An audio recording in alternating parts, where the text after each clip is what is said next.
Salam jumpa kembali Sobat Mania, Murai Mania di seluruh Nusantara tercinta ini.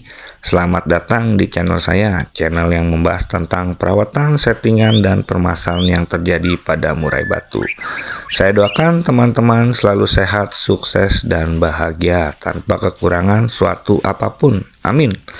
Oke teman-teman, di video pembahasan kali ini saya ingin mencoba membahas tentang silang pendapat atau persepsi pendapat yang selama ini terjadi di kalangan kicau mania, baik itu kicau mania pemula maupun kicau mania senior.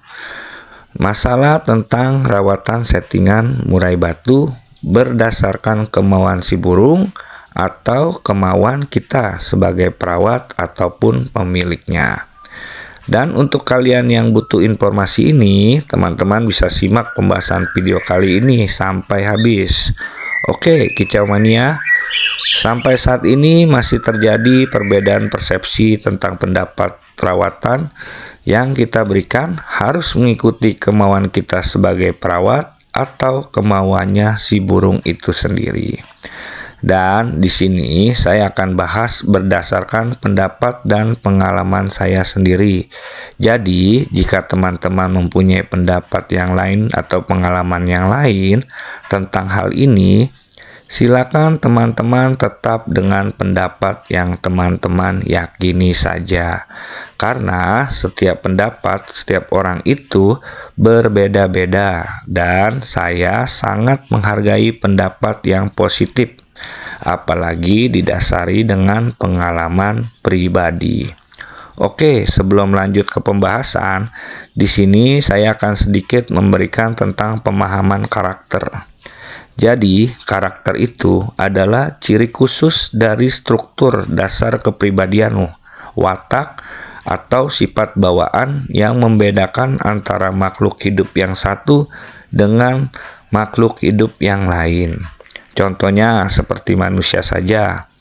Seekor murai pun mempunyai karakter juga.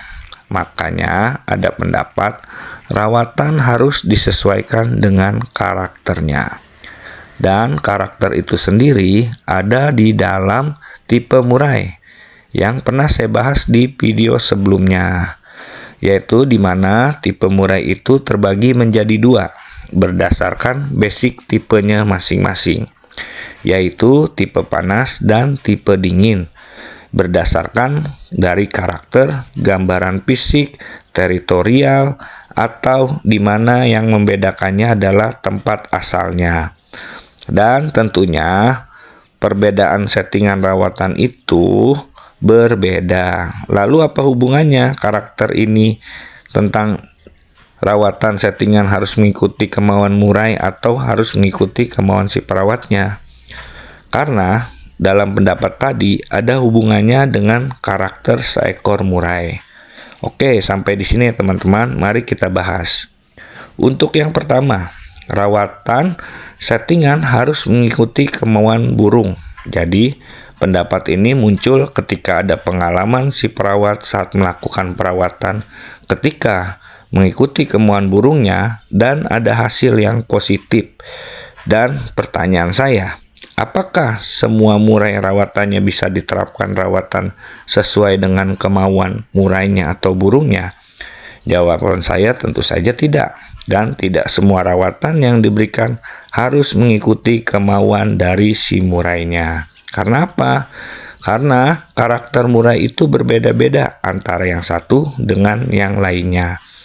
Dan bukti dari pengalaman saya untuk murai tipe dingin, di mana kita semua tahu bahwa tempat tinggal atau asalnya berasal dari tempat yang panas, yang berefek negatif dengan segala sesuatu yang sifatnya mendinginkan, yang apabila kita lakukan atau kita berikan secara over, yang dimana saat kita merawat murai tipe dingin itu, entah itu cuaca sedang dingin ataupun cuaca sedang panas, burung ini paling suka mandi, dan ketika dimasukkan ke dalam keramba langsung nyemplung dan langsung mandi.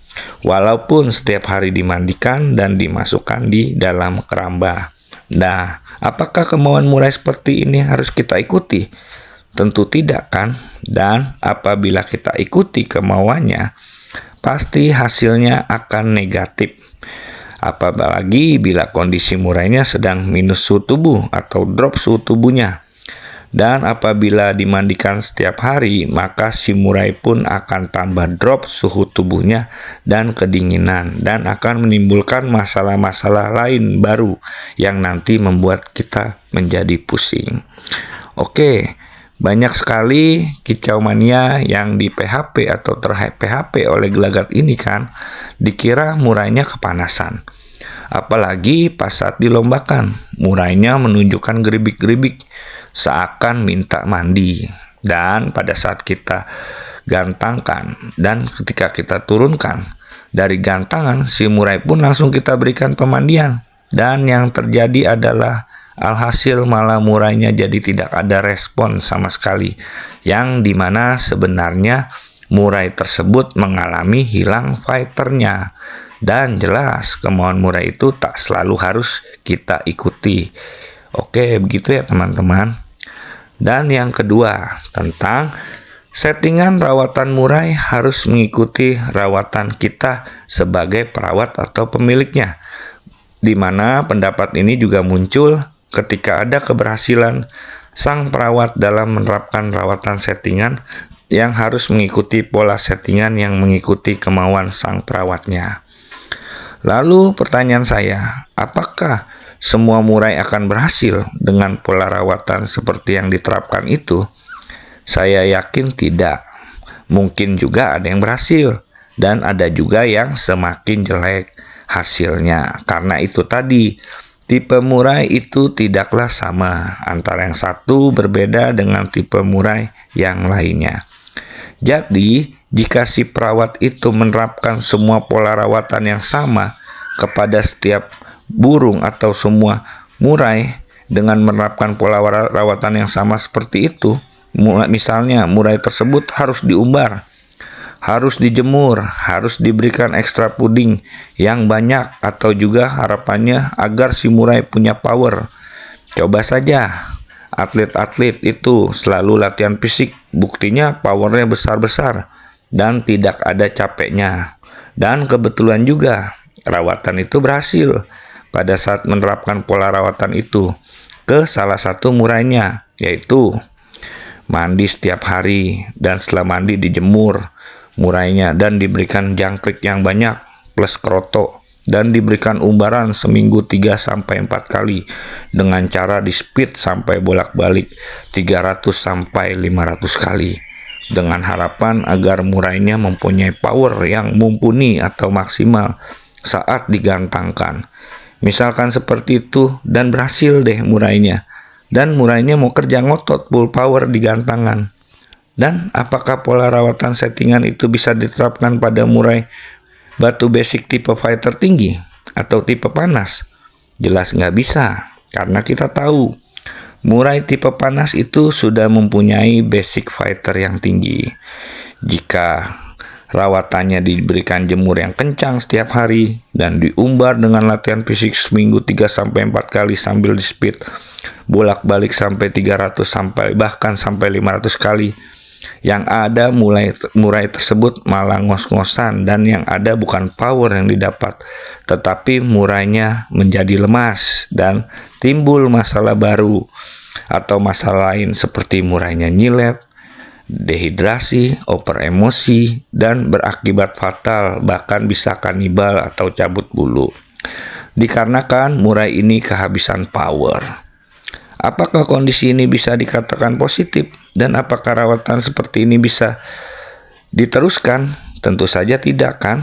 Jadi, rawatan murai itu tak selalu mengikuti kemauan kita, karena belum tentu baik untuk murainya. Jadi ada kalanya rawatan itu bisa kita lakukan. Misalkan murai tipe dingin yang suka mandi, jangan diikuti juga kemauan murainya harus mandi setiap hari. Dan di sini kita bisa mengikuti rawatan kemauan kita. Misalnya, mandinya ditakar, jemurnya ditakar, dan bisa diberikan umbaran yang sering dan disesuaikan lagi dengan kondisi murainya saat itu. Dan rawatan murai ini juga tak selalu harus mengikuti kemauan burungnya. Karena kemauan si burung itu belum tentu bagus juga atau baik untuk burung itu sendiri. Jadi rawatan seekor burung atau murai itu harus tetap menyesuaikan dengan karakter, tipe, kebutuhan, serta kondisi saat itu. Jadi, oke murai mania.